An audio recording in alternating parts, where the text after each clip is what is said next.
Meet Mr. Tang. He's the editor of a small science magazine called The Universe Exploration. His goal is to prove that aliens do exist. Now, skip 30 years later, Mr. Tang is still on a search to prove that aliens do exist. Oh, and yes, by the way, he is wearing the same jacket as he was in the interview 30 years ago. We follow his investigation through the lens of a documentary crew. We see his magazine company, which is quite a shabby rundown office. The heater doesn't work, leaving the 5 employees to wear thick padded jackets. The ceiling is, well, mostly there. Basically, it's kind of clear that the magazine publication is sort of, well, very struggling, and the lectures Mr. Tang provides to patients at the mental hospital is not enough to fund his search. One day, he hears about a bizarre sighting somewhere in rural China. Mr. Tang suspects that this could very well be related to aliens, so what he decides to do is personally go to the site, along with his crew. His crew consists of 3 other people. First is Miss Chen. Miss Chen works at his magazine company, but you can clearly tell that she does not share the same curiosity for aliens as Mr. Tang. She's a bit judgmental and openly criticizes Mr. Tang's actions, but you know, she's actually a key anchor in Mr. Tang's life because he can sometimes get a bit too caught up in his work and make very bad impulsive choices to meet his curiosity. The second member of his crew is Narisu.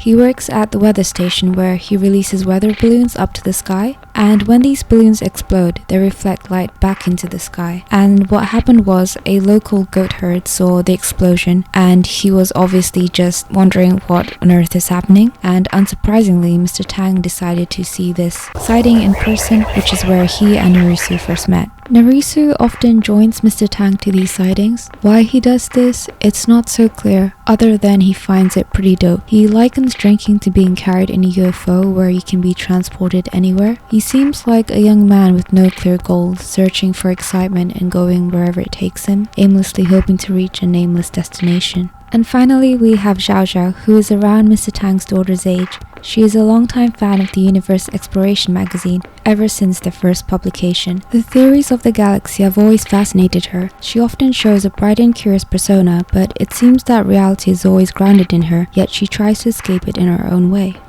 6个眼睛闭着，千万闭到，我数3、2、1，你们再检查。3、2。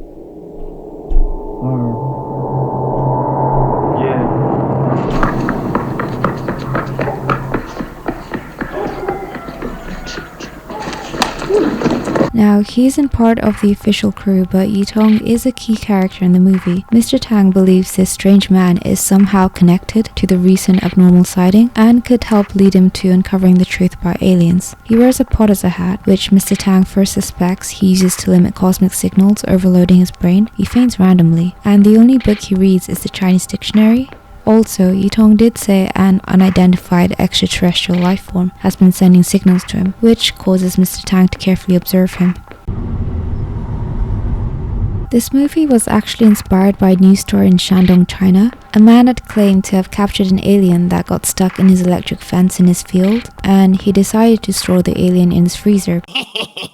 The images of the alien circulated online, and well, people are not dumb and could deduce that it was not a real alien. Eventually, the man confessed that the alien was not real, it was a silicon doll. What? And he said the reason why he lied was because he wanted to get more people to believe in aliens after seeing the movie Paul.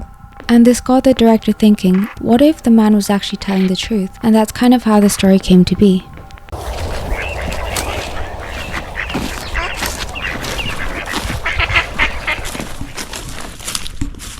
One of the reasons why I love this film is the mockumentary style. With its use of choppy jump cuts, shaky handheld camera movements, and rapid zoom-ins, the choice of where the camera decides to move in focus and the pace the camera is traveling at somehow makes the film feel a bit more immersive, like one of those YouTube vlog-style videos. It also gives a voice, a character to the one behind the camera, where often cameras are used as a tool to navigate the viewer's attention. Here it also gives the camera personality. There is this charm with this style. I'm used to seeing streamlined, perfected shots, where everything seems too intentional and sometimes there's just no space to breathe. Everything seems to be dramatic and have a clear intent, forcefully directing the audience how to feel, rather than allowing the viewer to wonder and reflect themselves. To add to this homemade kind of vibes, there are many moments which allow the characters to feel like real people, such as people passing by while filming on trains, a scene of Mrs. Chin taking photos while having a meal, the laughing in the background. Just small actions like this help make this movie feel more real. This unpolished film look actually kinda fits in with Mr. Tang's character. Mr. Tang is a person who doesn't really seek out pleasure. You see his bleak apartment, which is pretty much empty aside from the alien topic books, and this old Panasonic TV which is connected to what looks like a head massage. It's actually used to detect extraterrestrial signals from aliens. By the way, this film is set in 2020, which just shows how far off from the norm Mr. Tang's living situation is. In a world of excess technology, there's something enduring about trying to prove the existence of something in your own unconventional way, and choosing to ignore the scientific advancements mankind has made.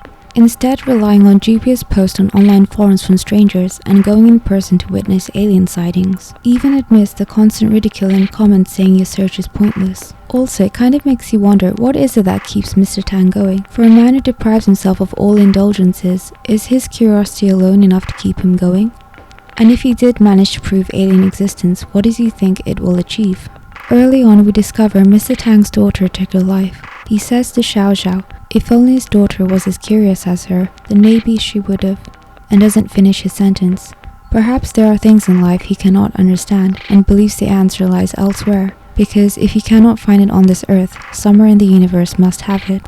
This reminds me of the book Orbital that talks about the NASA Golden Record, which is a record that contains images and sounds of the Earth, as well as instructions on how to play its contents if it ever comes across aliens.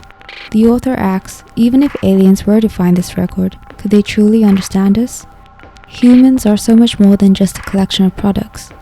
Within the photos we took, the music we made, are real people with feelings who experience happiness, doubt, uncertainty, sadness, wonder, love. Why do we put such great expectations on an outer existence understanding us? Is it because we do not know how to understand ourselves? So Mr. Tang, who seems like just an alien enthusiast, underneath the mask is a human desperately searching for a connection, seeking to find answers for problems he does not know how to solve, and believing that if he can't find this answer on this earth, the solution must be elsewhere, somewhere in this universe, among the millions of planets and stars. Someone, some being must have the answer. However, it's a bit ironic, while he's searching for connection elsewhere, he has not yet realized the connections he has made here. This movie remains one of my top favorites, and I hope you'll give it a chance. Thank you for watching.